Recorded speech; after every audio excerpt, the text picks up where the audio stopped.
Good governance with good intentions is the hallmark of governance. Implementation with integrity should be the core passion. Good evening and welcome. This is Face the Nation. We meet you once again live from Stein Studios in Ratmalana. Our topic of discussion today revolves around two areas. One is economy and the second is governance. To discuss all this and more, we've invited three guests to our studios this evening. Joining us tonight on the show is Attorney at Law Harshan Nanayakara, representing the National People's Power. He's no stranger to Face the Nation. Also joining us and who walked in just now, a couple of seconds ago, is Iran Wickramaratne, Member of Parliament of the Samaga Jana Balawegi, who's also no stranger to Face the Nation. Joining us tonight on the show, representing the Sri Lanka Pudujana Peramuna, is Member of Parliament, Professor Tissa Vitharana. So let's start off tonight's show with Professor Tissa Vitharana, Member of Parliament, Sri Lanka Pudujana Peramuna. Professor, many may not know that you have done your PhD in virology. Many may not know that you were the director of the Medical Research Institute of Sri Lanka. Many may not know that you were heading the WHO expert committee on viral diseases for 25 long years. Not heading, a member of this expert committee for 25 long years. Do you think the government has been able to give the right people the right job when it comes to facing a pandemic such as COVID-19? Because the criticism leveled at the government is that the wrong people are doing the wrong job. Your time starts now. Well, all I can say is that I have a reasonable knowledge of the subject, and I would have liked to have been involved in the decision-making process because it affects the people of our country. But I was never consulted or even contacted at any stage of the process. And for instance, at this present moment, I feel that we are at a turning point because the COVID-19 virus, which came in with individual infected people and led to clusters of contacts and spread of infection in that way, has now begun to spread throughout the community. There is a community spread, and the approach has to be a completely different one, and that is really not being addressed, I think, adequately. Professor, with age, with time, does wine mature and the taste of wine becomes more distinctive with time? You're 86 years old. Do you think you have a place in the government now? Well, I don't know. Yeah, that's left to the government to decide. But your party, the Sama Samaj Party, did play a very big role to bring the government into power. Yeah. We saw in media briefings, your party was very vocal in supporting the government in its cause and even bringing Gotabaya Rajapaksa as the presidential candidate a few years ago, to be very precise, in 2019. And here you are, absolutely without no power at all, sitting in the government. Do you think that they require your services? Why are you still there? Don't ask me. Being in Parliament enables me to express my opinions on various issues, as I have been doing in the recent past, as you know, certain controversial issues included. But as to decision making, which is at cabinet level, I am not involved in. Evidently, they don't think that I am capable of running a ministry, though I run a political party at the moment as the secretary of that party. So that's a decision for those in power to take. Do you think if the government does reach you and tell you to take up a position to fight this global pandemic right now, which is plaguing Sri Lanka, every day as we speak. Are you ready to take up that position and help Sri Lanka? Anytime, because if I can help in any way, I would like to help in our country, our people who are being exposed to infection. Professor, I usually ask this question at the latter stage of the show, asking what message you have for the government. However, this time around, I'm asking that question in my opening line of questioning itself. I want to ask you, what would be your message to those in power right now to fight this global pandemic? Well, you see, any epidemic or pandemic is a person-to-person spread of infection, and it tends to have foci of infection, which led to the formation of clusters, which were discrete clusters, and the government went about controlling that with military personnel and with military precision, which was okay for that phase. But I think now it has gone beyond that point. It has started spreading in the community, and basically the whole psychology has to change. Whereas earlier you said, well, all you had to do was make sure that you don't get involved in any of the clusters. But now anyone can be having it and anyone can be spreading it.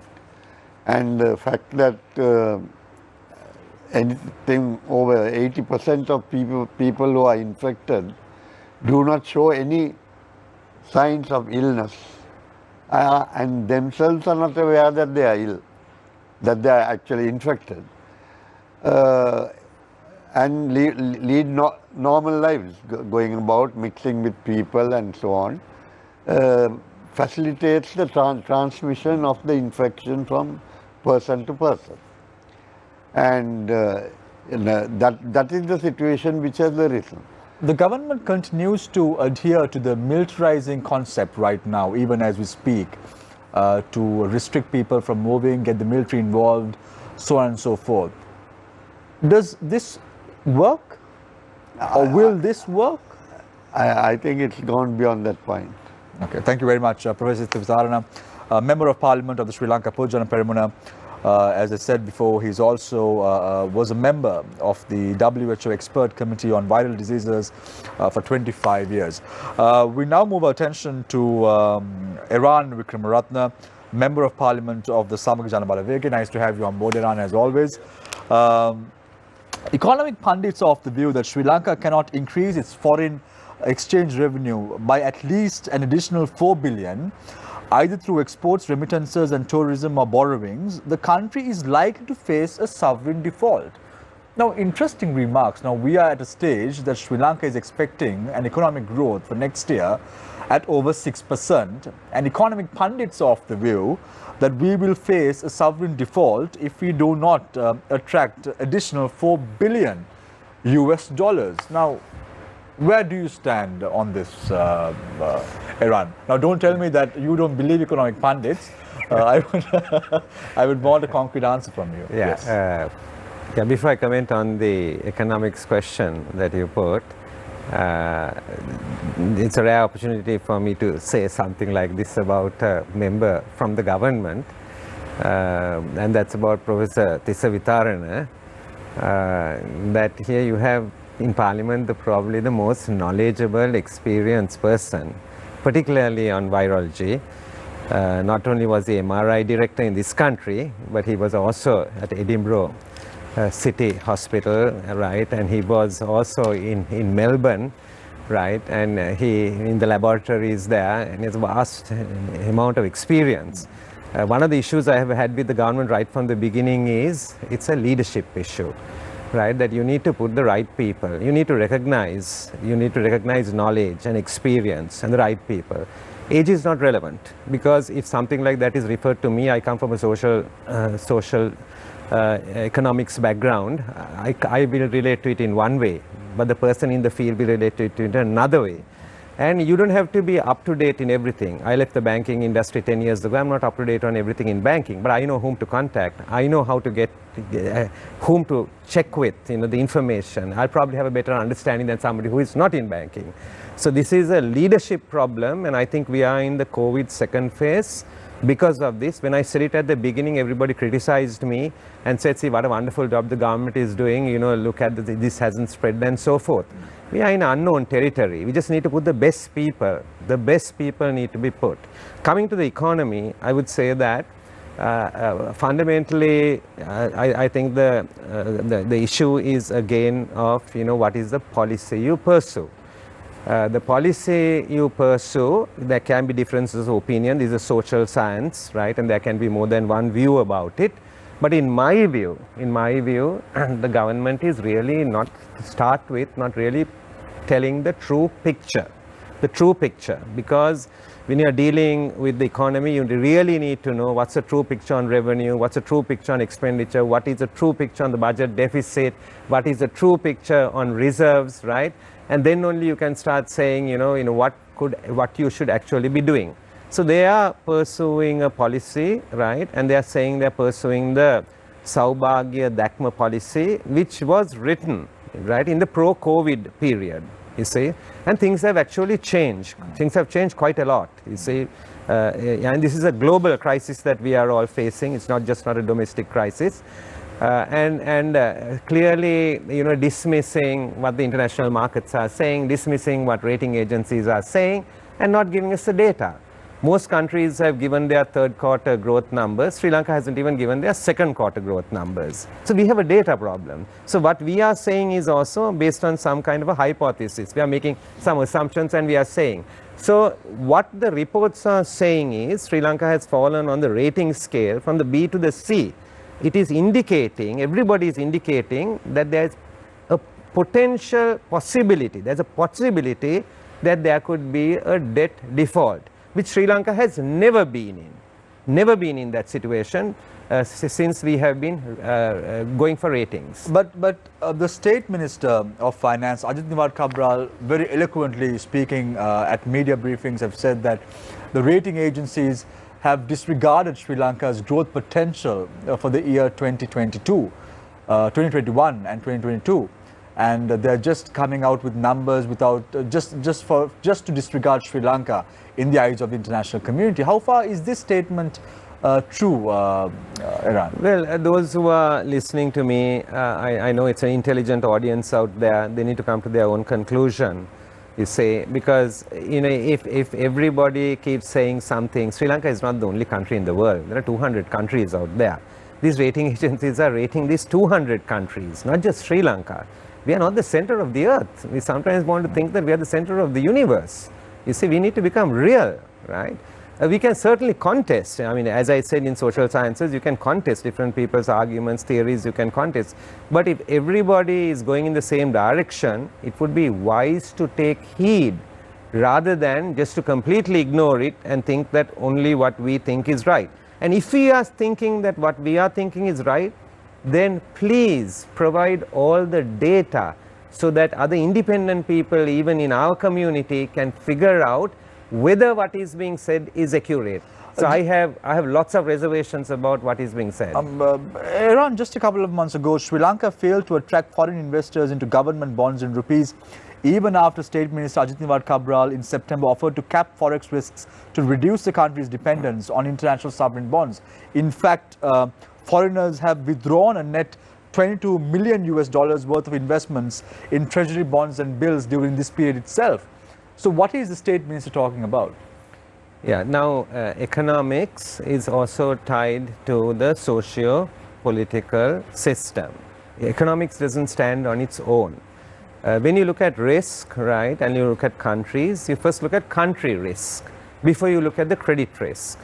And country risk is generally determined based on, right, the rule of law. If an investor puts his money, can he trust the legal system in that country? Is his investment secure, right? And issues like this. It's built on a whole lot of things. So country risk is a subject area on its own. And after that only you begin to look at the credit and the credit risk, and see if you're going to put your money, how you're going to get repaid, do you need collateral for it, and so forth and so on.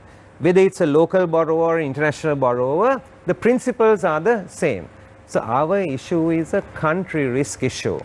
And since this government has come into office, right, it's getting worse. I mean, the most recent things that I spoke about was, right, the rule of law, right? The rule of law needs to be seen. Witness protection, as an example.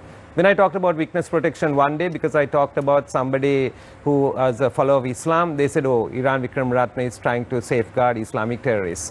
When I talked about somebody who died in custody who was supposed to have been involved in the drugs trade, they said maybe Iran Vikramaratne has something to do with the drugs trade. This kind of nonsense that actually goes on. I was talking about witness protection, right? And then most recently, a week ago, right, we see that people in custody in the prisons in this country, some of them are remandees. They haven't even been charged for doing something wrong, right? When incidents like that happen, and if you see those pictures, anybody in the world, investors to anybody, is going to have questions whether actually, whether there is a rule of law, really, is it working or is it not working? Those take precedence over actually beginning to look at the macroeconomic data. Thank you very much, Iran Vikramaratne, Member of Parliament of the Samagya Jana Balawegaya. We now move our attention to Attorney at Law Harshana Naika, representing the National People's Power. Harshana, a few days ago, Secretary to President Dr. P.B. Jayasundara instructed Finance Ministry Secretary S.R. Artigala to move ahead with the necessary procedural steps to close the Public Utilities Commission of Sri Lanka, which has now come under severe criticism from certain sections of the energy sector itself.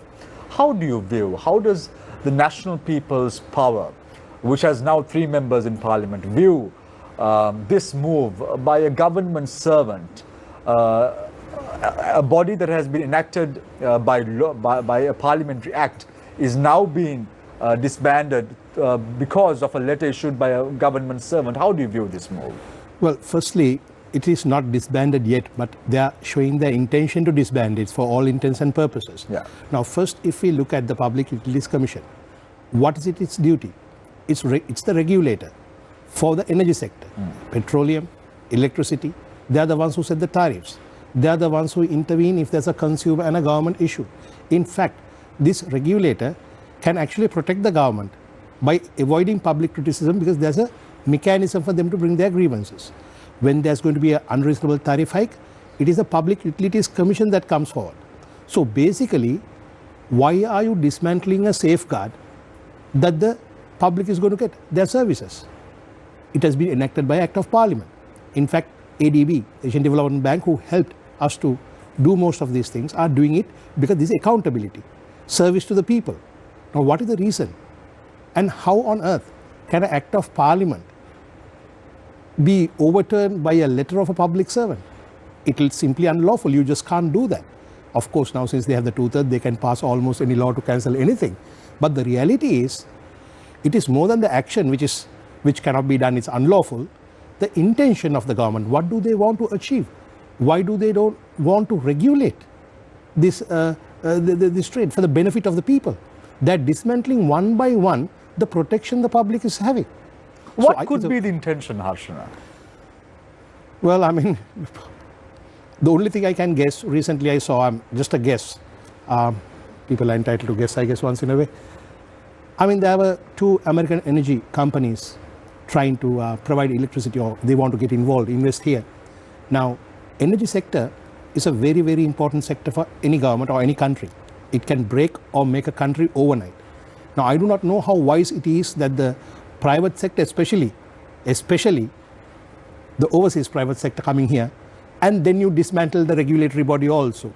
So, I mean, who's going to regulate all these things? So I feel there may be a connection. I mean, otherwise, what is this indecent hurry to write a letter saying cancel it? Why can't you bring an Act of Parliament? Why can't you show us more accountability? No, and as Mr. Iran Vikramaratne said, rule of law is the issue here. But in P.B. Jayasundara's defense, according to a daily newspaper, in his letter he states that the Public Utilities Commission of Sri Lanka Act would be replaced in due course, and certain relevant provisions in the Act could be incorporated in the Consumer Affairs Authority Act and Ceylon Electricity Board Act. So there are intentions of the government to change these acts in order to enable the disbanding of the Public Utilities Commission of Sri Lanka. What is the issue? Is it because Iran says the leadership is a problem? What do you think? Well, I mean, definitely I agree with Mr. Vikrotna here with the leadership issue, because this Public Utilities Commission is a thing under the Prime Minister. So how can the President's Secretary write when he came and said on the budget speech about reforming the place? However, yes, when they bring in the law and the legislation, let us look at that. Let us see what they are trying to achieve with that. But what they are trying to do here is, even before those changes are being brought, they want the thing cancelled, closed. All I'm saying is it cannot be done. You cannot, a public servant can't write a letter and say to close down something that has been established by an act of parliament. It's unlawful. Either he does not know this or he's deliberately ignoring it. So yes, a leadership issue. It's a leadership issue. Thank you very much, Attorney at Law Harsha Nanakara, National People's Power. Let me open the floor for questions from our journalist. Nadim is waiting to pose questions. Onto my immediate right, and onto my immediate left is Jayamar Ratnayaka, and onto my far left is John Fernando. Just because Nadim is waiting to pose a question, I want to start off tonight's show with Nadim. Thanks, Shami. After a long time, After a long time. Picked to go first. Professor Vidhan, I actually want to pose this question for you because congratulations on your selection to be the chairman of the Committee on Public Accounts, one of the key oversight committees, let's say, in Parliament. On that, given your role as an overseer now in Parliament as well, when you look at this history of this Public Utilities Commission and the CB, we know that in the past several years, specifically in the last 5 years, they have been at loggerheads because the CEB's long-term generation expansion plans have not been in line with government policy, and the PUCSL, having conducted extensive public consultations, had suggested amendments, and the Ceylon Electricity Board for some reason seems pretty gung-ho on this whole idea of going coal-powered for the next 30, 40, 50 years. The current president too, the energy policy, maybe there may be changes, there may be differences in the minutiae of the energy policy, but overall the energy policy is pretty consistent. We need to have more renewable energy. We have 80%, pretty similar to the policies that President Maithripala Sirisena had. Whether they implemented or not is another question, but that was the stated policy. And again, it seems that within the bureaucracy itself, elements are trying to sabotage government policy.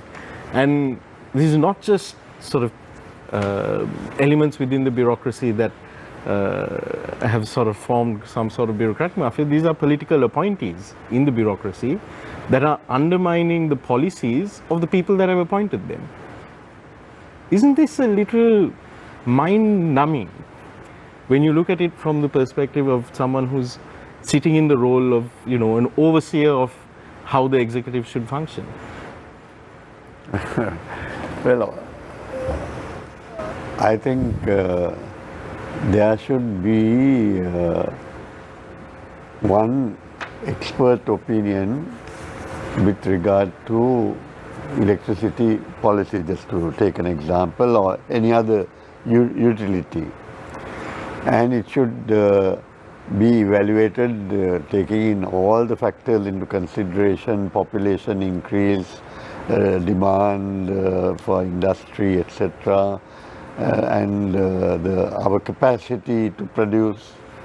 And now in that context, you have to ensure, as a developing country, a stable power supply and at lowest possible rates. At the moment, our rate is too high from the point of view of encouraging industrial development, besides the unfair load on the consumer. Now, in this whole context, everyone is agreed that we have to increase our power supply, and the emphasis should be shifted to renewable energy, and to try to minimize the use of coal power or any Phase it out altogether. fossil fuel, which is going to be a pollutant factor, going to affect our whole temperature and living conditions. So now I expect that the decision making would take all those factors into consideration. Yeah, but Professor Vitharan, this is not really a question of the decision making, because when it comes to decision making already, and these are matters of record, the reports that the Public Utilities Commission has put out, that these have been discussed in Parliament, on the Hansard in Parliament, these have been taken up at cabinet meetings as well, and there are the cabinet papers relevant to it. So around the pricing and the expert opinion is that when it comes to these issues of pricing, that the Public Utilities Commission, in its comments on the long-term generation expansion plan of the CB back then, was right, and that the CB's sort of push for coal was not the cheapest option. It wasn't the cheapest option even in its own price, but when you add the spillover costs of coal in terms of the pollution, it is even more expensive than the others. Yeah. The problem here is that it appears that the secretary to the president is undermining the policy of the president. Doesn't it appear that way? Well, the president has very clearly stated that he is for clean energy, renewable energy as the shall I say, the driving force in increasing our power supply. And the PUCSL also has been supporting that position. So one would expect the PUCSL also to be given a place in that process, and I see no reason for making any changes unless there is some rationale behind it, which we are not privy to. Frankly, I don't know. Our friend Mr. Lanka but there has been a tug of war between, there has been a tug of war between the Ceylon Electricity Board as well as the Public Utilities Commission of Sri Lanka about the long-term power generation plan in Sri Lanka. And the PUSL, as you correctly pointed out, Professor Vitharana, was for renewables, natural gas, as well as renewable energy sources right throughout the power generation plan. And do you think this is what led to Dr. P.B. Jayasundara sending a letter on someone's advice to disband the Public Utilities Commission of the country? All I can say is we have to speculate. At the moment, I would have preferred very much if there is going to be some change in policy, if there is going to be change in emphasis. No, but has the government... This would have been brought out into the open, discussed, the opinion of people who are knowledgeable in that field as well as the public. But Professor, the problem that many have is the government has got its priorities wrong. Now look at the 20th Amendment of the Constitution. When we were facing a second wave of a pandemic, Sri Lanka was looking at bringing forth the 20th Amendment to the Constitution. Right now, when we are almost on the plunge of a second wave of the global pandemic, COVID-19, we are talking about disbanding the PUSL, and then we are also, today we saw a decision being taken, all prisoners under death sentence will have their sentence reduced to 20 years. Again, in light of the Maharaj prison riots, maybe, we don't know. But all these issues that are cropping up right now, people tend to believe that the government has got its priorities wrong. Do you think so? Shall I say that I'm not privy to what is going on in policy making.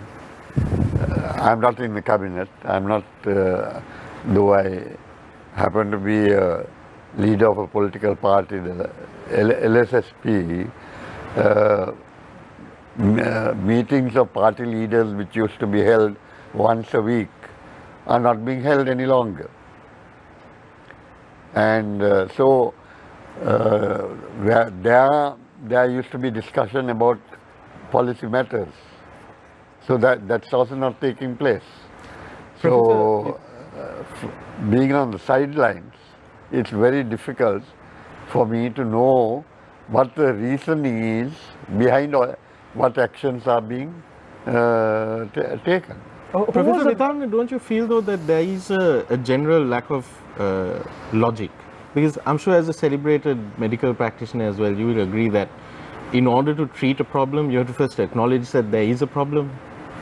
Now you are one of the, in the past several months, you are one of the few, if not the only members of parliament or members of the government or of the ruling party that have said openly that there is community spread.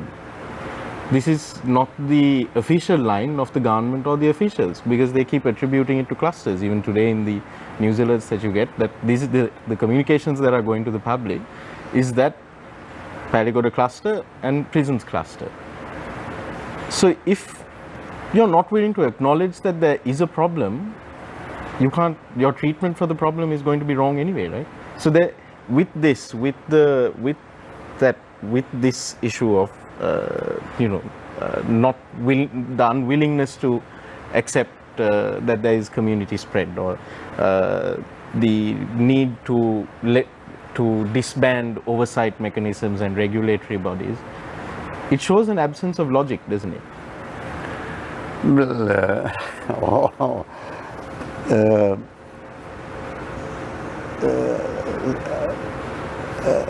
everything changes, and I think one has to observe very closely what the direction of change is, and then adjust policy according to those changes. That's, I would say, common sense. And I would expect those who are taking decisions to act in that way. Some people are acting in that way, some people are not. So all I can say is this has to be adjusted if necessary. Mr. Wickramaratne, again, from a parliamentarian who, like Professor Vitarna and many others, who takes the job of the oversight function of Parliament seriously, let's say, would you, when, as Professor Vitarna says, you expect people to act with a degree of common sense, when that common sense is absent, what role can Parliament play to right the course?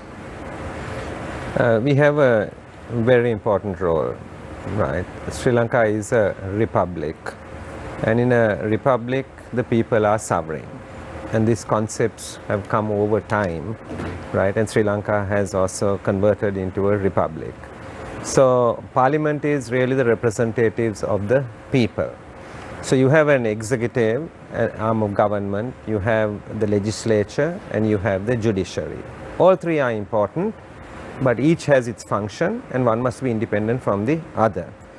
Now, what we have seen in Sri Lanka with the presidential system is that we had a strong presidential system, then we made it more accountable to Parliament, the 17th Amendment to the Constitution, bringing in these commissions and so forth. Then the 19th Amendment to the Constitution was also strengthening it. But the 18th Amendment really strengthened the presidency by basically removing the checks and balances and the period. They have only 2 terms for the presidency, but the 18th Amendment removed it. In most democracies in the world where they have a presidential system of government, they generally have 2 terms of about 4 years. We had 2 6-year terms, which is equal to nearly 3 terms. And then now we went and got into the 20th Amendment, basically reversing some of the things that we got out of the 19th Amendment. Conceptually, right, the independent commissions, the right to information, these are all major steps forward-looking steps. Clearly, I would admit myself that in implementation there are lots of things that could be better, right? So we have moved away and we have really moved into a more authoritarian system. It's only weeks since the 20th Amendment has come in, and we are already seeing the effects of the 20th Amendment. Right? One of the first effects that we are seeing on the 20th Amendment is, right, at the committee stage, when we are about to make the final vote on the 20th Amendment, the Minister of Justice gets up and moves amendments to the 20th Amendment. Now this is in a country, right, in which citizens have no rights when it comes to legislature. When it comes to legislation, 225 of us are there, we make the rules, you all follow it. You have no right as a citizen for post-enactment judicial review. No right in this country. In the US you can do it, in India you can do it, in Sri Lanka you can't do it. So the only window that you have is at the bill stage, you can go to court and you can, a citizen can ask the court whether this bill that's being brought is consistent with the constitution and so forth and so on. But if you come at the amendment stage before you put the final vote and you move amendments, that right is taken from the citizen. So like, for example, we suddenly decide that we want to expand the Supreme Court and we want to expand the Court of Appeal. Reason given, delays in justice. So if you increase the number of judges, it will take care of itself. No, speed is not the only thing in justice. Things not only must be just, they must be seen to be just. So what did you have a system suddenly? You have a system in which names are put to the Parliamentary Council and people know through the media that these names have gone. Therefore, somebody is going to the Supreme Court, somebody is going to the Court of Appeal, and you don't give them the letter of appointment the next day. You delay giving them the letter of appointment, right, and you give it to them subsequently. Meanwhile, they are sitting in their old positions and they are actually dispensing justice. Now this is, I'm not talking about judges or anything like that. I'm talking about confidence and trust in the judiciary, right? The people in the judiciary are not responsible for this. The politicians are responsible, specifically the Minister of Justice, right? Because I remember when the 19th Amendment was brought by our government, when Professor G.L. Spearis subsequently spoke on it. Professor G.L. Spearis said in his speech, he made this very point. He said, you all did something wrong. That is, you all moved amendments just before the last vote in Parliament on the 19th Amendment. And he said in that speech, don't do that again. Okay, we made a mistake. Two wrongs never make a right. This minister should have never done that. He should have never done that. So what are you doing? You're undermining, basically you're undermining the system. So these are some of the fundamental issues that we are presently seeing when I'm talking of rule of law, trust in the judiciary, building the system. These are some of the fundamental issues that we are seeing. Harshana, there are a lot of questions that are being asked by the public regarding the extent of transparency and accountability within the justice system as a whole. This is interesting. I'm actually going to tie it into the budget because I remember that earlier at the instance that during the ceremonial induction at the Supreme Court of Justice Yasantha Kodagoda, he had mentioned, and this was reported in the media as well, that the budgetary allocation for the entire justice system is just over 1% of the national budget, something along those lines. He'd also made a statement in the past, or at least, sorry, not he'd made a statement, but it takes on average, I believe, about 11 years, 10 to 11 years for a criminal case in Sri Lanka to go through that trial process and for a verdict either way to be delivered and sentencing to be passed. In this background, where there is a view that the justice system itself is underfunded, under-resourced and underprepared, and you have these long delays, decades-long delays in meting out justice, can the public continue to have confidence and trust, as Mr. Wickramaratne says? Well, you are right. I mean, you are very correct to pose that question, and Justice Kodagad is also right to say that time period taken. Now, mainly, if you look at the last budget, the highest allocations are for the Prime Minister's office and the President's office, right? Even health sector, if you look at it, they have cut down by 2.8 billion rupees from the previous year. Now one would expect the health budget to increase this year because we have a problem in our hands. And then you shout at the private buses saying, do it safely. Then we expect the transport budget to increase. So if the government was fighting corona, so I'm just not replying what the professor said earlier, but Gotabaya Rajapaksa, the president, speaks well. He speaks the right thing, renewable energy. He speaks it. But at ground level, it just does not happen. This is where what Mr. Ran Wickramanan says come true. There's a leadership issue we have, right? Because PB Jayasundar is not the president of the country. But he says the good things, I agree, but it doesn't happen at the ground level. So coming back to the justice system and the delays, they say justice delayed is justice denied, right? Yes, our courts are under-resourced. Yes, you need more resources allocated for cases to be heard. Yes, you need more technology, yes. But at the same time, you need attitude training also for the actors involved in the trade of delivering justice, right? So all those things have to be coupled with the rule of law. As Mr. Ran Wickramanan says, cornerstone of any strong democracy is the rule of law. What is the rule of law? That even the king is subjected to law.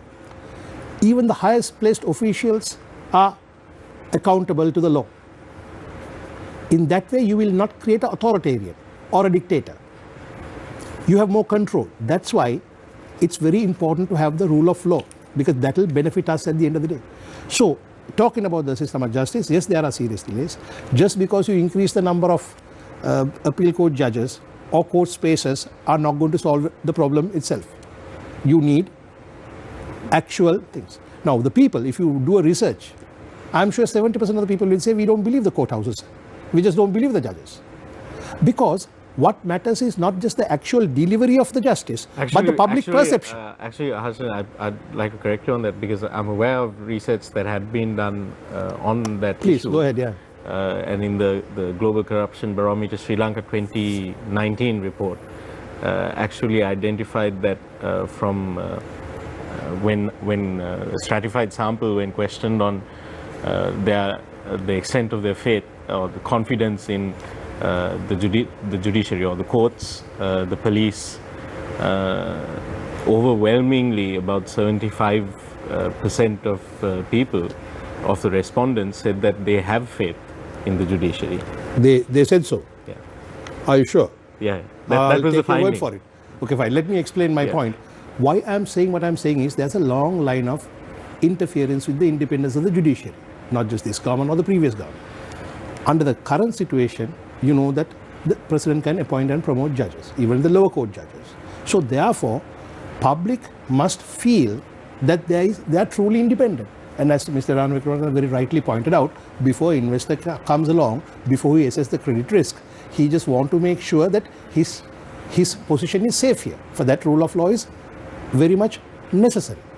But there's a public perception now that whether the judges are independent. But as a professional, I could say, as of recently, we saw many releases, many discharges, very efficiently going through, right? But I'm not trying to criticize them, because I cannot criticize a discharge as a lawyer unless I've seen the reasoning behind it. But if you look at social media, if you look at what the people are saying, they're casting doubts about it.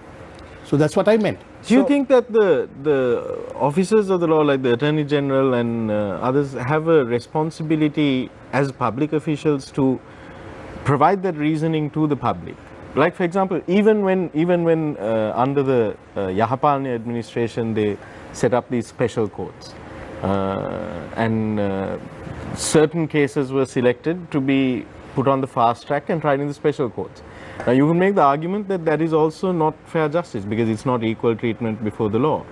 But even then, if you could, if the Attorney General or the Bribery Commission or whoever it is that is running the prosecution, don't you feel that they have a responsibility to tell the public, this is the reasoning, this is why we have selected this case to go through this court, and why we have not selected this one to go through this court?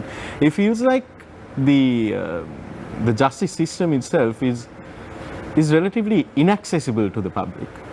They're very old. Their traditions are very old. Many people criticize judges, but a judge can't give a press statement and say, no, this is the reason I did it. Now, yes, you are correct. If we can have the Attorney General or a particular senior officer appointed to explain some certain things, they have to be more proactive. Now, we have this traditional 200-year-old profession still believes we will not go to the level of the public or answer their questions. But sometimes the public needs reassuring, right? They need reassuring. When a particular case is discharged, if people are criticizing it in the broader context of society, yes, they should hold a conference and say, these are the reasons as the Attorney General why we are not appealing, because we agree with that discharge. See, people will build confidence only when government arms act like that, when they share data. So, Professor Vitarna, interestingly, you mentioned that there is no weekly political meetings featuring heads of political parties now, as of late, after President Gotabaya Rajapaksa has been appointed as the president of the country. Am I right to come to that conclusion? I would say after the last election. After the last general election. So, but the problem is, Professor, with all due respect to you and the services that you've rendered to Sri Lanka, people have lost faith in political party leaders attached to the SLPP. Why am I saying this? Because we saw Vimal Weerawansa, the NFF leader, and Udayagam Mampila, who was the Pivithuruhelurumaya leader, criticizing the 20th Amendment to the Constitution right at the outset. However, they went ahead and voted in favor of the 20th Amendment to the Constitution for reasons best known to them. We saw NFF leader Vimal Weerawansa in 2013 on the 13th of February criticizing Dr. P.B. Jayasundara as an economic assassin. He went on to state that imagine what would happen if the Treasury Secretary was the Secretary to the Defence Ministry. This was at a function held at the ministry at the Youth Centre in Maharagama, where Minister Vimal Weerawansa demanded for the resignation of Dr. P.B. Jayasundara. However, political party leaders of the SLPP don't have their own stand. And that also includes you, Professor. Why so? No,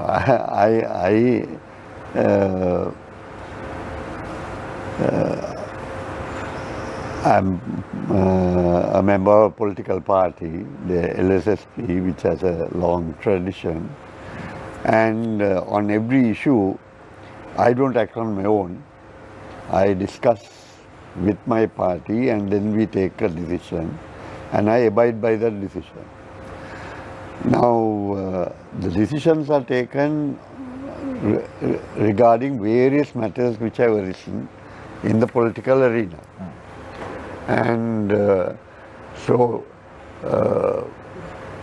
if and when I am approached say, by the media or by any other maybe member of a political party, I express my views. For instance, today we had a meeting with the Communist Party. We had an exchange of views with them. So, as far as I am concerned, and as far as I think it's, now even Vimal Weerawansa, he has expressed his own point of view. I think expressing one's point of view outside the cabinet is also a questionable matter, because there are matters which should be discussed and brought up within the cabinet and a collective decision taken. But it so happens that I would think that rather than not expressing our views, there is... so you all have different feathers, you know, you all don't belong to this phrase, birds of a feather flock together. You all have different feathers, you all have different political ideologies. And however, at the end of the day, you go ahead and vote with the government. And then we saw individuals like Vidura Vikramanayaka. I can name a few: Vijayasa Rajapaksa, Vidura Vikramanayaka, who was one time Ratnasri Wickramasinge's Prime Minister's son. So you had individuals who expressed their opinion against the 20th Amendment of the Constitution. However, on the day of the voting, surprisingly, probably putting all the people who voted them in to Parliament, putting them in surprise, they voted in favor of the 20th Amendment of the Constitution. So people don't take now seriously politicians. That also probably includes individuals like Iran Wickramaratne as well. No, I think here there is another issue. You see, if you are a member of a government party, and especially now in the present government, it's an alliance of different political parties. The tendency is there are different political stands, political positions on a variety of issues. Those points of view will be expressed. So let me say... Can I finish? Yeah. But once it comes to the point where a vote has to be taken, and if you want to remain a member of that government, then you have to vote with that government. Very good point. Now I want to quickly move to Iran Wickramaratne. Now, when they're in government, they will work together. So birds of a feather flock together. However, that ideology doesn't work with the opposition, unfortunately. Members of the Sri Lanka Muslim Congress voted in favor of the 20th Amendment to the Constitution. Members of the ACMC voted in favor of the 20th Amendment of the Constitution. Your own Deputy Secretary Diana Gamage from the SJB voted in favor of the 20th Amendment of the Constitution. And this seems to not work with the opposition, unfortunately, because if not for these members, the government would not have been able to pass the 20th Amendment to the Constitution. And you are responsible, Iran. Yeah, I won't take the responsibility for it for sure. But what he said is right. If all those people had voted against the 20th Amendment, the 20th Amendment would have been defeated. It's unfortunate that out of the SJB, one member of the SJB voted on the 20th Amendment, and that's very, very unfortunate. And what we have done is the party has suspended the membership of the person, and now we will go through the practice of inquiry and so forth. The other political parties that are working with the SJB in the coalition, you're right, some members did vote there. And that's very, very unfortunate. Now we have a dilemma in a democracy. You know, in a democracy, and this discussion came up when we were talking about the 19th Amendment, saying that if we come through a party, you know, then when the party issues a 3-line whip, we should be voting with the party, otherwise we should be dismissed from Parliament.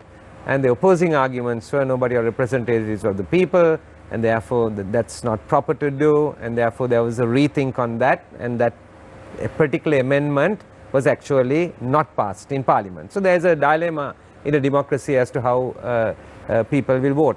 The thing is this, when people vote against it, right, they can be either voting because in principle, on an issue of principle, they think that this is what I'm really thinking. Otherwise, people are voting because of benefit, if it's not principle. And generally, the benefit works like this, right? People who have basically broken the law. Either they have cases and they want to safeguard themselves from being prosecuted. They think siding with the government in power is safer. Or they have done something wrong, not yet prosecuted, and they are in danger, so therefore they will want to basically cross over. Or the other category, and I'll finish with this very quickly, are people who have large financial commitments with financial institutions. They cannot basically meet their obligations. Generally, they think that if they side with the government in office, right, that they might be able to basically relieve themselves of that. This is unfortunate, but this is true. Mr. Wickramaratne, that's a very specific criteria that you tacked on at the end there. People with large financial commitments to financial institutions that they are unable to meet, and therefore they vote with the government, and then their financial commitments are met. This is a very specific thing to mention. Is that something that happened during this 20th Amendment vote? I have absolutely no personal knowledge of anything, but over a period of time, when you actually examine why these things do happen, it generally fits into one of these 3 or 4 categories. But we all know, Iran, that Yeah. you cannot revoke the membership of Diana Gamage from the SJB, even though you all try really hard, because the UNP at one point suspended members of the SJB who crossed over, but to no avail. So you very well know that Diana Gamage would remain in the ranks of the government in the foreseeable future. Am I right? No, I think that what you said about the UNP was not correct, in that they stopped the membership, suspended the membership is the right word, suspended the membership, and in some cases they are pursuing it in the courts, in some cases, particularly local government. In other cases, for whatever reason, they are not pursuing it in the courts, you see.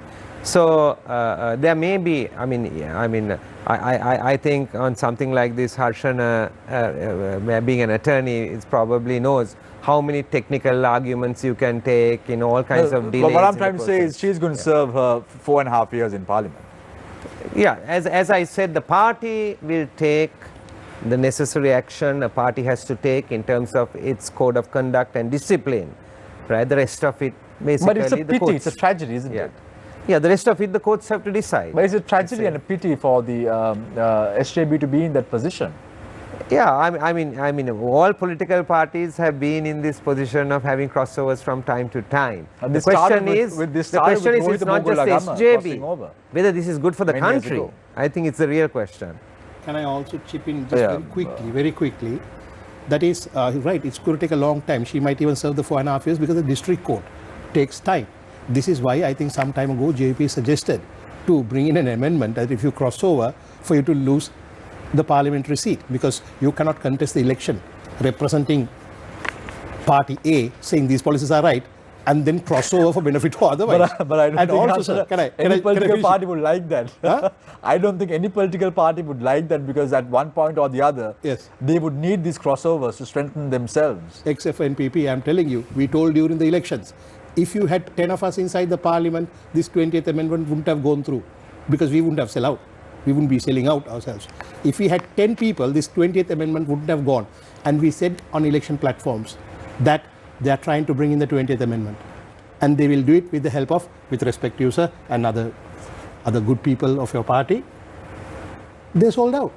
So, these are what's happening right now, what we are mourning about right But now. sold are out things very that we well, said. because the leaders of these political parties did not switch.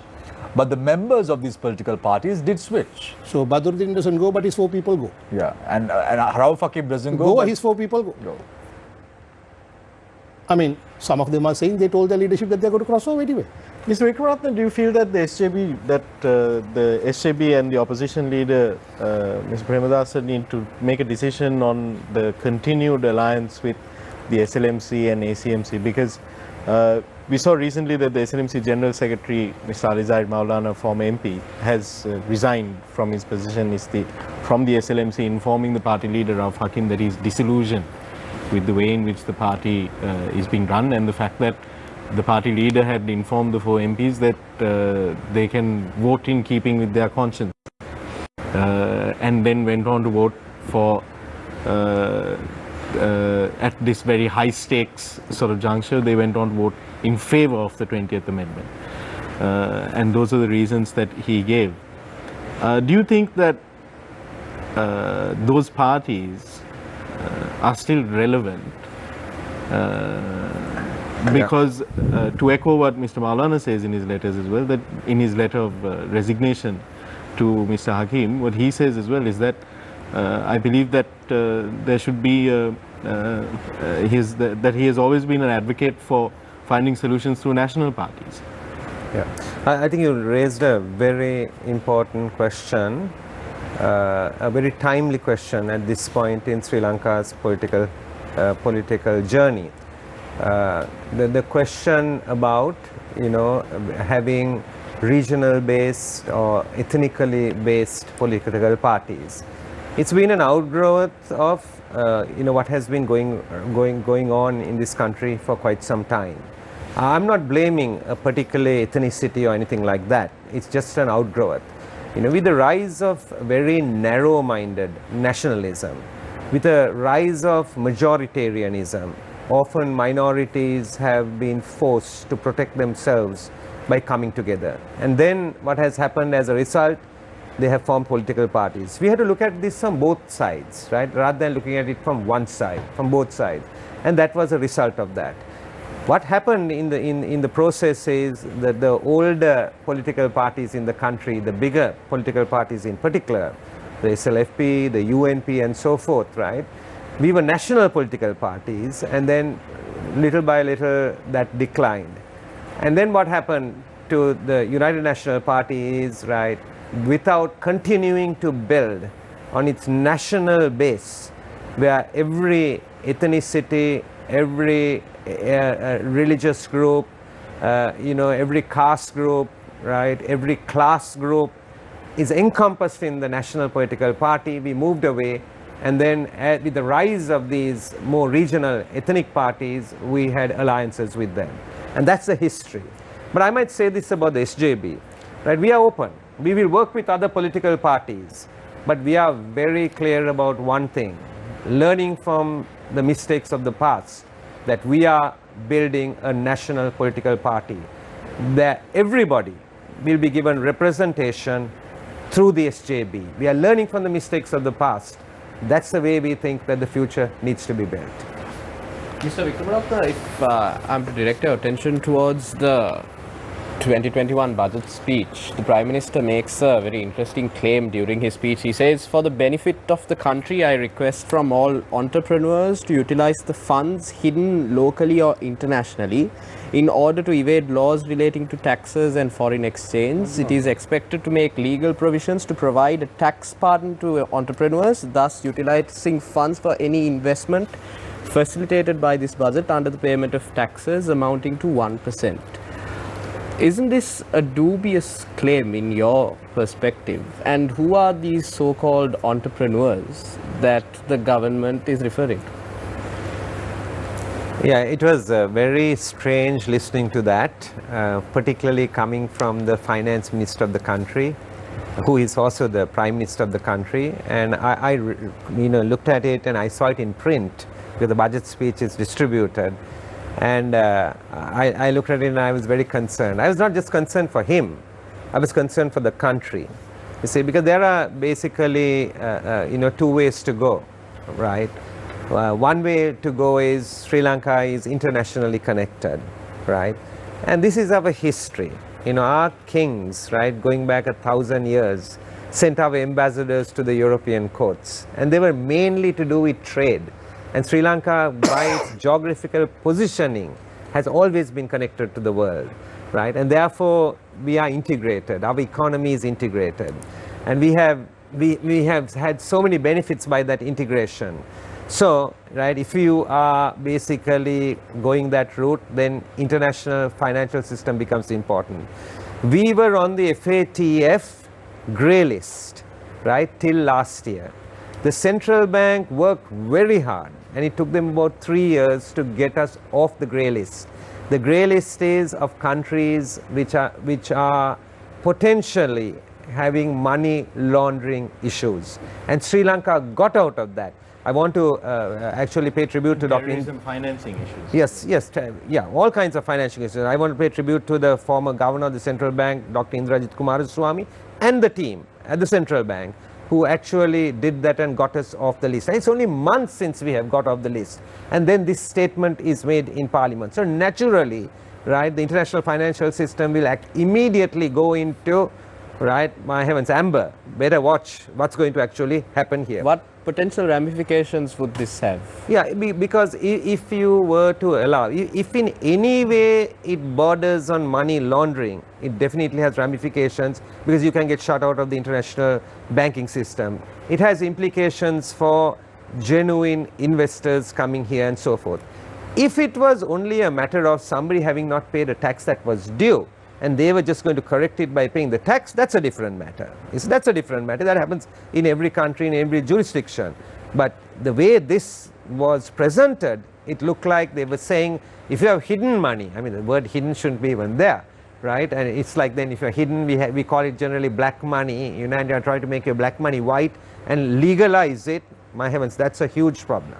Because Professor Vitarana, very quickly before I give an opportunity to John to pose a question to you, do you think that Sri Lanka has any political prisoners at present? Political prisoners? Yeah, political prisoners. Not that I know of. Because Johnston Fernando has said that 6.9 million people had voted in this government to release political prisoners. So I'm trying to wonder, is the direction now moving towards certain individuals only? Because you are saying that you are not aware of any political prisoners, and I'm trying to figure out whether there are any political prisoners that the government is thinking of to release in the next few weeks or few months. I must say I'm at a loss, because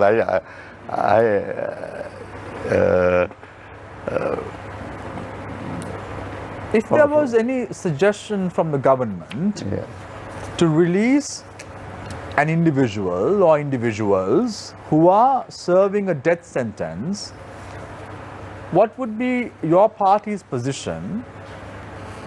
And if your party decided to vote against such a move, would you vote against it, or would you vote in favor of the government because you are a part of the government already, as you said before? No, I think if a person, you mentioned a death sentence, which means there is a crime committed which justifies a death sentence. And that is based on the actions concerned with that particular crime. So politics shouldn't come into the equation at all. Because politics did come into the equation when the Royal Park murder case victim was released on presidential pardon. Not the victim, The murderer was released on a presidential pardon. My question to you is, will something of this sort happen? Because we saw several members of the government signing a petition in Parliament to release a prisoner. I don't want to mention who. Seems like the government is again, trying to pull something out of the rug at present, probably pulling the rug itself.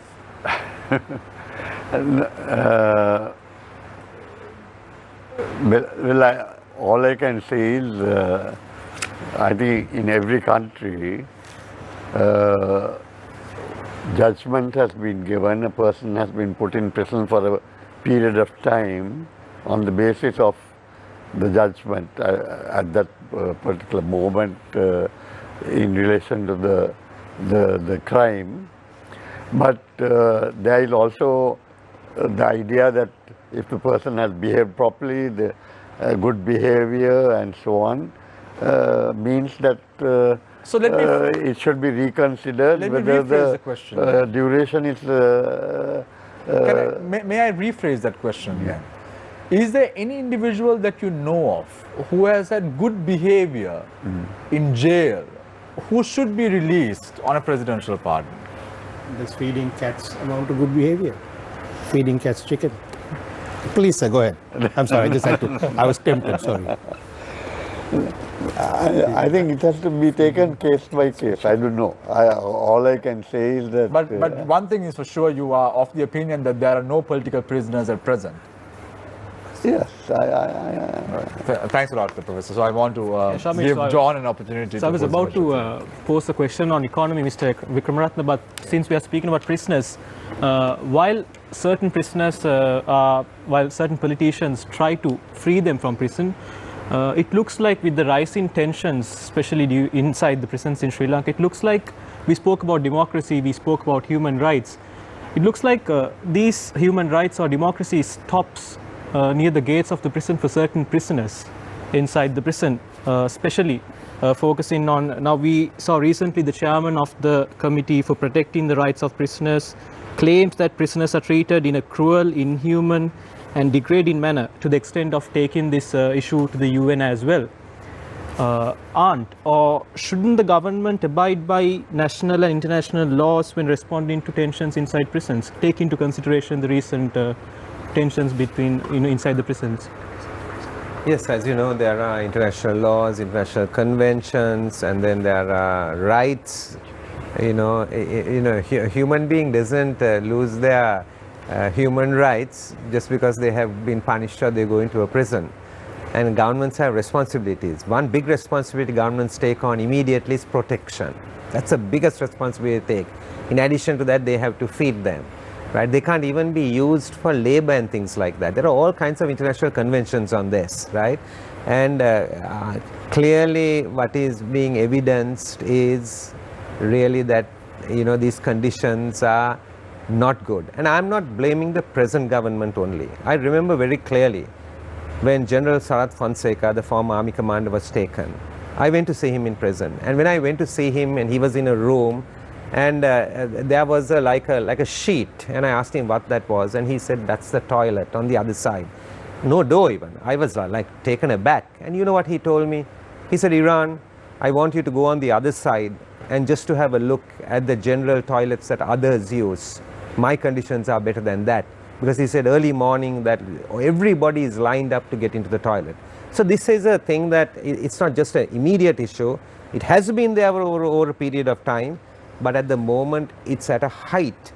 Now, those prisoners in the recent riot, right, had the reasons to be concerned. And the reasons to be concerned were that this COVID, this corona, was spreading.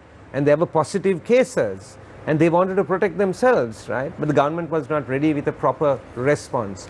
And now, it's even worse. Because they tell us that about 11 people died. And only about 4 had, as of this morning, I don't know, the situation has changed from morning till now. Only about 4 had been identified and the others had not been identified, which is even more surprising in a prison, which is a kind of closed area that you know exactly who is in it. But Iran, during your time, when you all were in government, you all even failed to bring those who were responsible to justice for the Balikad massacre. And now you're talking about the Mahara prison so eloquently here today, but not taking responsibility to what happened before. And that's shameful, isn't it? I mean, I draw just one distinction only, right? When it comes to judicial issues, right? Judicial issues and convictions, what do politicians have to do? We have to only provide the resources that the judicial system needs. No, but where is the report? So there is, is that in the public domain? No. No, so and who is responsible? The so I do agree with you, and this is a very much more fundamental issue. I don't know whether to raise it here or not, right? I agree with you. Government has a responsibility in basically in the investigation, right? And then the Attorney General's department has to decide whether it's prosecuting or not, and they get the evidence and they decide whether to prosecute or not. Now the question arises, and I don't want to just paper over it and quickly come up with some quick solution or anything like that. But you are raising a valid question. Why weren't these people prosecuted? Was it because of political interference, or was it also because of systemic issues? Right? That's the question really. Or was it also systemic issue? I also want to refer to one quick thing that went on a little earlier when you all were discussing it. Right? This issue about cases are taken to the judiciary, right? And then the judiciary decides on leave to proceed, right? Leave to proceed. And in one situation, I think it went on for about 10 days. I think it was to do with the dissolution of parliament or something, right, during the COVID period. And after that, the court said no leave to proceed and basically dismissed the case. No reasons were given. Fine. Then more recently, right, on this burial issue, COVID cases, forced cremation issue, right, they go in there. I think a couple of days the hearings went on for, and then the courts decided no leave to proceed. They have every right to decide like that. They have every right to decide like that. So but if you are particularly deciding not to proceed, if you are deciding to proceed, there is no problem because everything will be heard. If you are deciding not to proceed, I am not an attorney. No, but you're not Here is the answering attorney. the point. No, I want to answer. I want to just make this point. Very important point. I want to make this point, right? Right, and I'm not an attorney, but surely, right, we all have a right to reason. We want to know Why? We want to know why those people are being not allowed to be buried and cremated. You all are sitting today in the opposition because you all failed to do a lot of things. You are sitting here today while Professor Vitharan is sitting on the government side and you sitting on the opposition because you all failed to adhere to basic principles of making sure that those who were swindling money in the country, those who were not doing right to the people of Sri Lanka were taken to courts. And you all failed in that matter. And one classic example is the Valikada prison riots or the Valikada alleged massacre that took place in the prison. But today you are talking so eloquently about the Mahara prison issue. But when you all were in government, when you all were in that government system, you all did not do anything about the Valikada prison. I don't agree with you on that completely. I agree that maybe more cases should have been filed and prosecutions done. But just look at the number of cases that were filed and have been dismissed over the last couple of weeks. So I don't completely accept yours. There were certainly more should have been done, but there were some things done, but those things were not taken to a conclusion. That's one reason. But I have to answer you. The department did not even know how to file an indictment in the court against the avant-garde case. But I have to answer you on this. It was dismissed based on that ground. Yeah, but so who is responsible? But I have to answer you on this as well. Because you said that we are in opposition because of that. That's not the only reason we are in opposition. You're in opposition for a lot of reasons. For a lot of reasons. For a lot of reasons. And one of the reasons is also, right, which I would like to ask the media. I would like to ask the media whether the media in this country, right, has been free and fair and independent. Because today, with modern technology, right, people's opinions are built based on media. And I'm asking the question, right? The only reason that we are in opposition is not because we fail to do things. It's also because media, right? Media is owned by private interest, right? Media is not regulated in this country. I for one stands for a free media, right? But we hope that there will be some self-regulation, right, in media, right? And when media, also different media stations having different media agendas, right?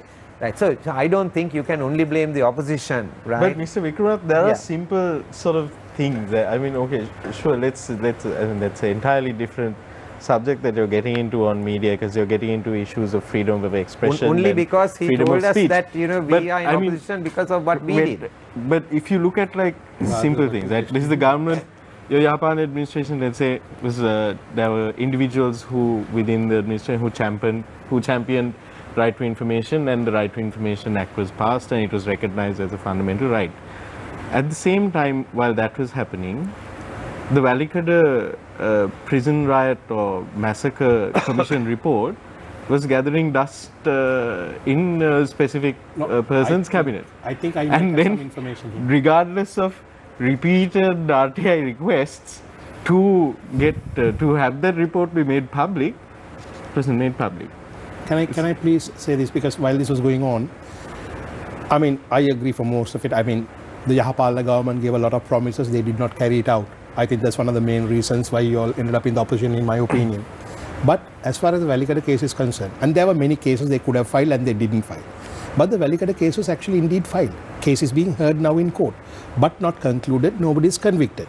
So as far as the Valikada massacre is concerned, that's some information I know, the case is being heard. It's not that the case is being heard, it's not concluded. When were, but I agree with you that when it's currently, correct me if I'm wrong, it's still in the magistrate. It's not an indictment. No, High Court. No, it's in High Court. Indicted. It's indicted. When was the indictment filed? I do not know when, but I know some witnesses gave evidence also. Trial is proceeding. It's unfair to say that case was not filed. That case was filed. Look here, there are so many other things I can sit here and talk till about 12 midnight what they didn't do after promising, but those are now academia. We don't need that anymore. You get what I'm saying about the mixed messaging. On one hand, you're championing the right to information. On the other hand, you're covering up the report. True, I agree with that. I mean, look here, there are so many errors and faults I can show. But in this particular Valikada case, I'm saying the case has been filed. But how, it's pointless talking about the Yahapala government. People have given them their answer. But can I answer that, gentleman? Yeah, please. Yes, you can go ahead, Harshana. The money laundering, money laundering issue, what you were talking about, I think Mr. Ran Wickramaratne quite succinctly covered that point. But in fact, allowing that is actually money laundering. And Mr. Ran Wickramaratne was spot on when he said investor confidence will be lost. The world will reject us as a rogue nation. There's a serious problem. And then the other part of your question was, who was going to have all this money that was hidden? Can't be you or me. Can't be a normal farmer, a businessman, a medium, small scale. These are few friends of the government oligarchy. That's about it. They have some hidden money. They need to bring it. Remember, when you bring out hidden money, as Mr. Wickramaratne quite succinctly put it, you can earn in any unlawful mean, drugs or whatever you want, human trafficking. So when that money comes in, it's legit money. But and the world doesn't like it. With the Prime Minister's specific proposal, correct me if I'm wrong, I think it's more, this specific proposal is more, which he mentioned in the budget, is more tax amnesty than... Not a tax amnesty. What he said was, whatever you are bringing in, we won't ask you any questions where it's coming from. That was with the special deposit accounts that they created way back in this thing, no questions asked for foreign currency deposits. Right. So that's money that's coming from overseas, anyone who has foreign currency, and apparently they're not asking where that money is coming from. And as you rightly say, it could come from things like human trafficking, drug smuggling, terrorism financing, could be any of those. But I do think that the Prime Minister's specific proposal at the budget was actually a tax amnesty. And Mr. Wickramaratne, tax amnesties have been used by other countries as well, and you could say that it has been effective to a degree. Yeah, so as I said, I'm drawing a distinction, right? If somebody hasn't paid their tax, then we need to collect their tax. That's different, but if they say, because they use the word hidden. You say, and that's what causes the problem. And I looked at it carefully, even in the Sinhala, you see, and it's there, hidden. So then only it causes, hidden means kalusalli, black money, and then you're really in a different terrain, dangerous terrain. Tax amnesties, I might say this about tax amnesties, right? One thing about tax is that you need to have consistent policy, right? And that's one thing that our government did. We brought in a new Inland Revenue Act. It was years of deliberation, discussion, right? And we brought in. And what did we do in that Inland Revenue Act?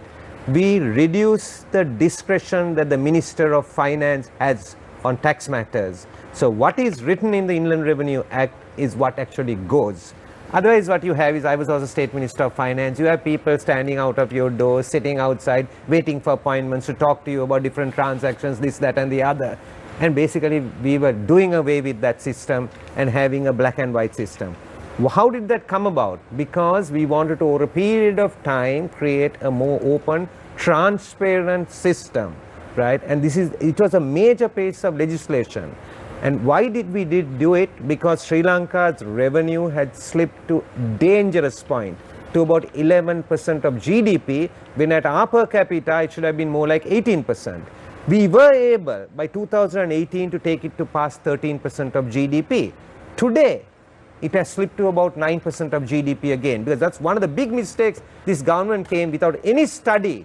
As it came, it dismissed the work that had been done. Professor Witharana, interestingly, Murtaza Jafarji, who is the executive director of the Advocata Institute, came on this show a couple of weeks ago and said, when a question was posed to him regarding debt, this was Murtaza Jafarji, who is the executive director of the Advocata Institute.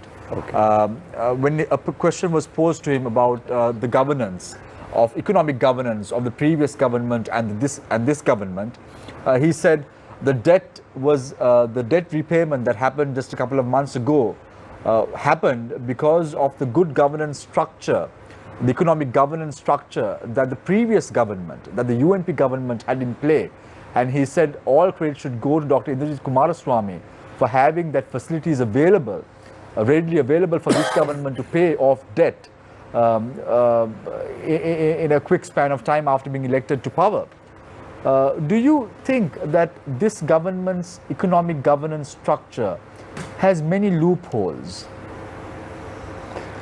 Well, I'm not an economist, right? And let me say, the present governor, Professor Laxman, I think is a balanced person who has the interest of the country at heart and will do everything possible to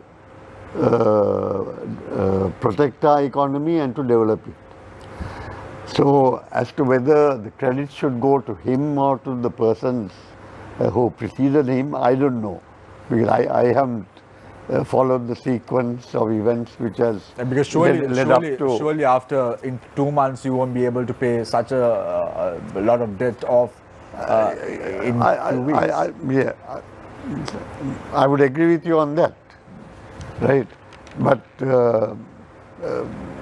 so if no, the point was what he said was this government is reaping the benefits of the good governance, economic governance structure the previous government had. Right. Okay, now you can have economic judgments on various issues. We have the former State Minister of Finance as well, sitting onto your immediate right. Okay, but say I had points of disagreement with the previous government because of the fact that they wanted to have the economy open for money to, they said, to come in, but also to go out. And there was a distinct danger that there would be the wrong type of investment coming in. And so on that basis, I was unhappy with the previous economy. But where management within the country is concerned, if the statement has been made by a responsible person like that, I am prepared to accept it. So a pat on the back era now, after severe criticism has been leveled at your government at one point, a pat on the back in terms of economic governance. What did you all do right when you all were in government? Yeah, so I think we recognize the fundamental problem in the economy. The fundamental problem was that we had been basically deficit financing for a long time, right? And Sri Lanka's primary balance had been positive only in 1954 and 1955. What that means is this: you have revenues, you have expenditures in government. If your revenues are more than your expenditures, you have a balance. Only in 1954 and in 1955 we had it. Since then we did not have that. Then the next time we had it was in 2017 and 2018. So we recognize that the fiscal imbalance is the issue and we need to have fiscal consolidation, right? That's a fundamental, very, very fundamental. So we had to tackle the revenue side for it.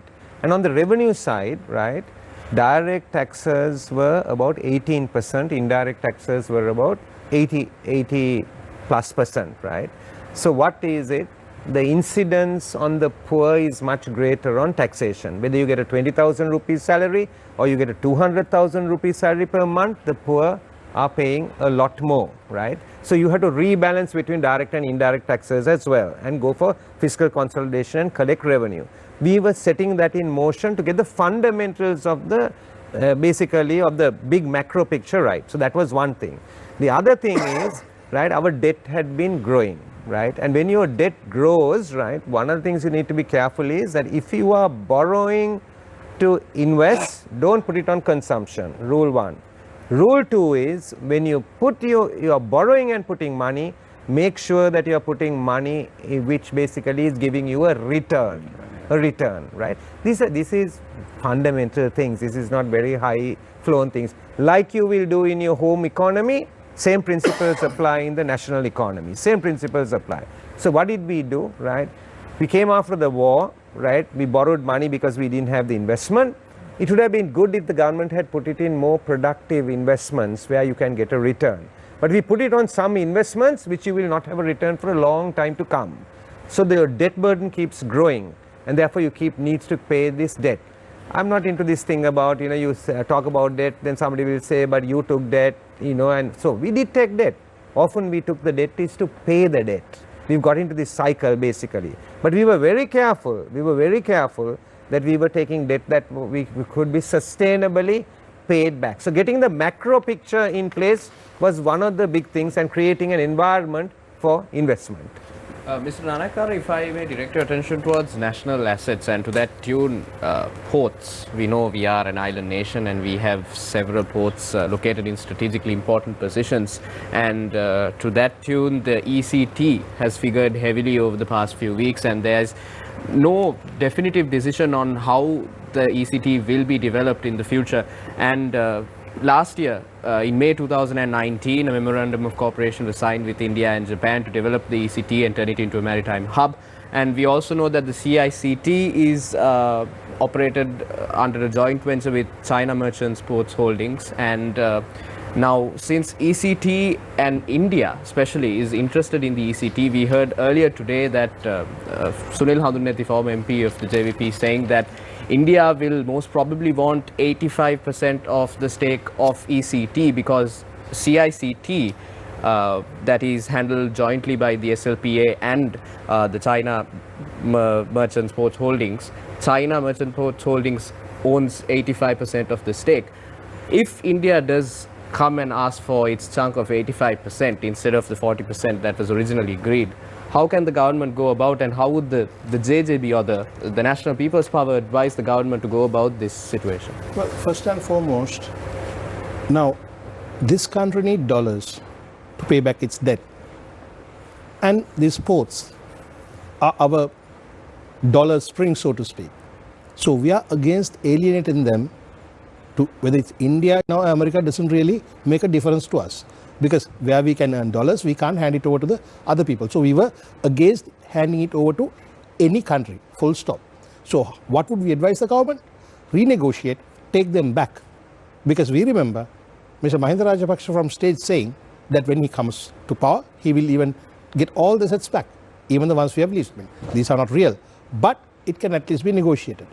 Our point is this: this government, for that matter, up to an extent the previous government, sir, sorry about that, their strategy has been, how can you pay debt unless you produce something to pay that debt?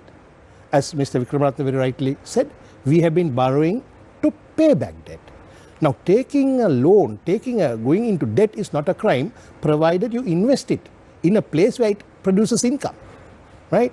When you spend nearly 5 billion on Surya ground, doesn't really going to give you income. You can't put the Lotus Tower, you are not going to get an income as such. So why we are in the debt trap on the first place? We did not create any capital value. We are not earning money with the debts we took, we just paid back debt, and of course some other things went into people's pockets also in the forms of commissions and various things. So our answer, we are against handing over these terminals, number one. Two, we would advise the government to renegotiate as much as possible and do not let our assets go this way, because this is how we are going to earn the dollars. So that's our stance on the ports. We advise the government, and the other most tricky thing, how they earn money is by simply trying to, when you give something to China, you have to give something to India. When you give something to India and China, America is upset, so you have to give something. Remember, as Mr. Wickramaratne said, our location is the most important thing. We can earn money with our location. So that's why the interest of India, China, as well as America. So in the end, we are like a girl who's trying to please 3 boyfriends, and we are going to get into trouble with this. That's all I have to say on that. So, Nadim, I need to, one quick question, okay. I need to go for a short commercial break and the final round.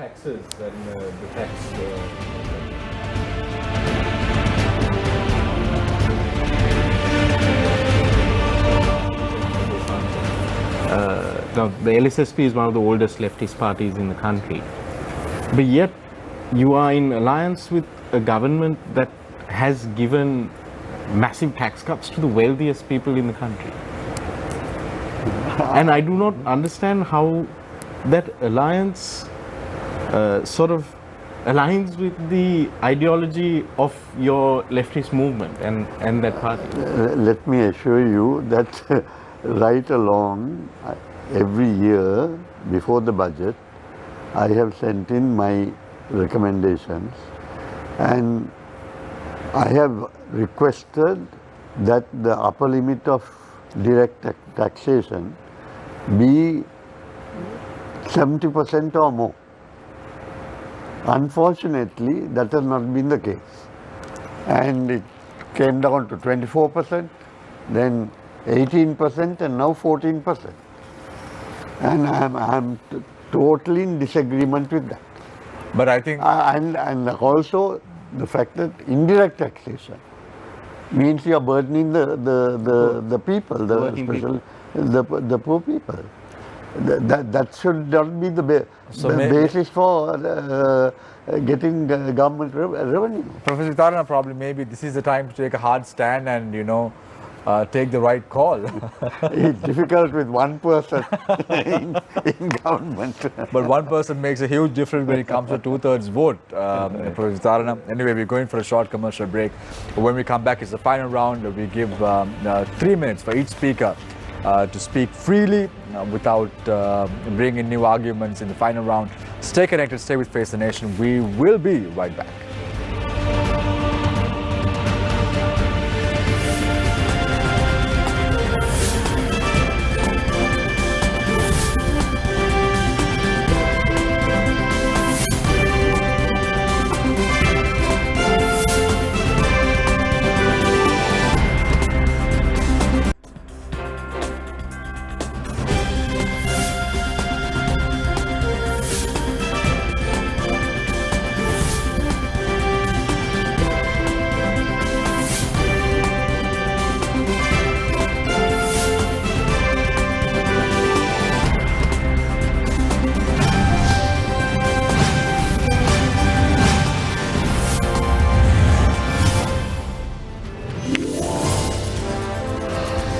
Welcome back.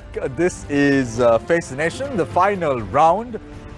We've invited Professor Tissa Vitarana, Iran Wickramaratne, as well as Attorney at Law Harshan Anayakara. So let's start off the final round with Iran Wickramaratne, a Member of Parliament of the Samagga Jana Balawega. You have 3 minutes. I think the country is going through a difficult patch. There are many people over the past few months who have lost their jobs.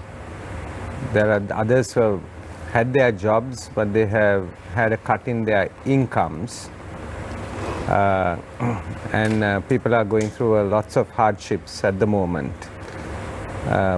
My concern is that looking at how the government has performed and the new president over the last 1 year, that still there doesn't seem to be too much hope. There doesn't seem to be really an answer. The budget has just been presented in Parliament, and one of the biggest problems with the budget is that the government is expecting a revenue of 2 trillion rupees. They estimated that the revenue in 2020 will be 1.588 trillion, and that means they are estimating a 28% growth in revenue. Actually, they will probably end up closer to 1.3 trillion, I think, which means that it's like a 44% increase in revenue. Anybody knows, if you look at the historical facts, that usually revenue would grow by about 10 or 15%, but certainly not by 25, 35 or 45%.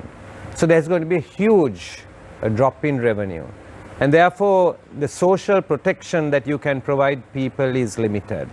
When we talked about social protection in the past, we talked about the poor and having social protection for the poor. Yes, the poor need to be taken care of. But social protection, we know, with this COVID situation is not only for the poor. It could be even for a middle class person. Because in your life, you will go through periods of prosperity and periods of vulnerability. And even you need to be protected. This government has no plan to actually protect you. And the problem is because it has got the wrong policy. So lack of jobs, lack of income, and lack of direction. Now to make it worse, right, apart from not having the right policies, right, I'm also concerned with some of the announcements that are coming. Like doing away with the Public Utilities Commission of Sri Lanka is really saying, right, that we are going to ignore corruption.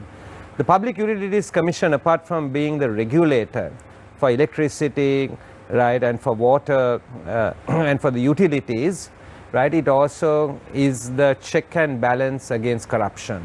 We know the electricity sector has been full of corruption. We've had that problem in the Lakvijay plant in Norachole, right? We've had that problem with emergency power, right? And it actually continues. We know that more recently a tender had been given in Keravalla PTA and it was revisited and given to the second party. And now recently we are finding out that the conditions are being renegotiated. A tender is given on electricity based on a power purchase agreement and conditions. The Attorney General's department has been standing firm against renegotiating it. So what's really happening when you take the regulator away, you're giving another signal. You're giving another signal and you're basically giving into this. So it could be corruption, it could be higher prices for energy. Even after this lockdown, you got your electricity bill. You were paying 5,000 rupees earlier, suddenly your bill arrived at 15,000. You were paying 10,000 rupees a month earlier, your bill arrived at 30 or 40,000 rupees. You had no place to go, but fortunately, you had the PUC CSL. So you went to them, you complained, and actually on behalf of the consumer, they intervened. And our electricity bills basically were renegotiated to a more reasonable level. That is why the regulator is needed. We've seen this is a step after the 20th Amendment. We have seen with the removal of the commissions, the President has taken the authority to appoint the judges. The Judicial Services Commission earlier had the CJ and the two most senior judges on the JSC. What has happened now after the 20th Amendment? The President decides who the other two judges will be. So the President has taken all the responsibility. It has been centralized in the President. The commissions are gone. The commissions, even on bribery and corruption, in procurement, these commissions are all gone. The rule of law is under threat. We need to be alert and we need to reverse this. Because if we are to continue to have an open democratic society, the rule of law is important. And the rule of law will be the fundamental before we are able to actually get our economy on the right path. Thank you very much, Eran Wickramaratne, Member of Parliament of the Samagri Jana Balawegya. We now move our attention to Attorney at Law Harshana Nanayakara, representing the NPP or the National People's Power. Right. Thank you. Firstly, about the corona pandemic. I think we spoke about it well. Professor also explained well that the government has failed in controlling the coronavirus. Partly I feel sorry for them because it's a world pandemic, but they thought it was some conspiracy against their government. But the reality is that we hear Nurses Association complaining, saying that they are not having enough facilities to combat. Matale Hospital doctors have come saying that. So I'm asking, where is that all that money the Corona Fund got? That is number one. So therefore, I feel this government has kind of washed their hands off from protecting us, asking us to protect ourselves, right? They do not have a clear and a coherent policy in combating COVID. That is on the health front. If you take the economic front, Mr. Eran Wickramaratne did explain, people are suffering very badly, not just the poorest, but even the middle class income earners, you could see them going through.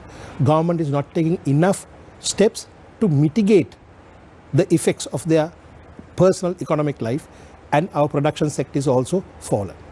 So therefore, those things, the government doesn't seem to be having a plan, and now it is clearly demonstrated what we have been telling even during the campaign time, that Mr. Gotabaya Rajapaksa have a leadership issue. Now he has a lot of military personnel in charge of various things. Corona, you cannot fight with guns, the corona. But when a man has a hammer, he always sees every problem as a nail. So that is what we are experiencing here. That is one thing. So we need to have a plan, and people must come forward. Secondly, the Maharaprasant riots, unacceptable, barbaric. Those people should have been protected by the government. Let the investigations go through, but at the moment, the stories that is coming out are really scary and contradictory, with pills for violent behavior, with the Psychiatric Association coming and saying the pills won't make you violent, and then people are panicking because When we appointed a political party to make policies to fight COVID on a scientific basis, we have health ministers who are dropping clay pots of Kundalini to the river and expecting things to work out well. Then we have ministers who are drinking some, I don't know, some asterisk kind of like formula saying that COVID is going to do well. And then people who could actually advise and guide the government are in the government, like Professor Tissa Vitarana here, but they are being sidelined. So I'm telling you, the government has given up on Corona. Finally, I think I'm reaching my 3 minutes. Finally, what I would like to say, as National People's Power, we say, this government, the previous government and the governments before, problem we are facing our economy in this is, as Mr. Vikramaratne said, it's not just one government's fault. It's a system. It's a system that has been going on for years and years and decades. It has to change. National People's Power believe that we are against, we believe we have to protect our national assets, income producing assets. And we did not discuss this in this, but our environment is under great threat. Land is being cleared as a massive rate, violating all forms of law. So I hope there'll be another session on Face the Nation one day that we exclusively focus on this government's issue with the forest. So finally, to finish it off, I would say, we will have to unite as people, as citizens, to fight the problems. This is not the time to do party politics. Thank you very much, Attorney Adlo Hashan Naikara, representing the NPP. Professor Tissa Vitarana, you get the final baton as you are representing the government, a member of Parliament of the Sri Lanka Podujana Peramana. Right. I think the question, we are faced with a very difficult economic and social situation, and this has been aggravated by the health problem due to the COVID issue. Now, throughout the world, right, countries are being faced with the same type of situation, and some of even developed countries are faring worse than we are. Now, that doesn't condone our failures. We have to make the best effort on behalf of our people, and one correct direction has been to work towards building up a national economy with the emphasis on self-sufficiency, and I think that is the correct direction in which to go. But in doing that, we have to ensure that corruption is minimized, and there has to be strict action taken against those who are doing large-scale corruption if we want to get good governance. And at the same time, we have to have, shall we say, a good development policy which is sustainable, which conserves our environment, while at the same time is meeting both our short-term needs as well as our long-term needs. Now, from the point of view of the short-term needs, the level of debt, I think that we have got ourselves into over a period of time.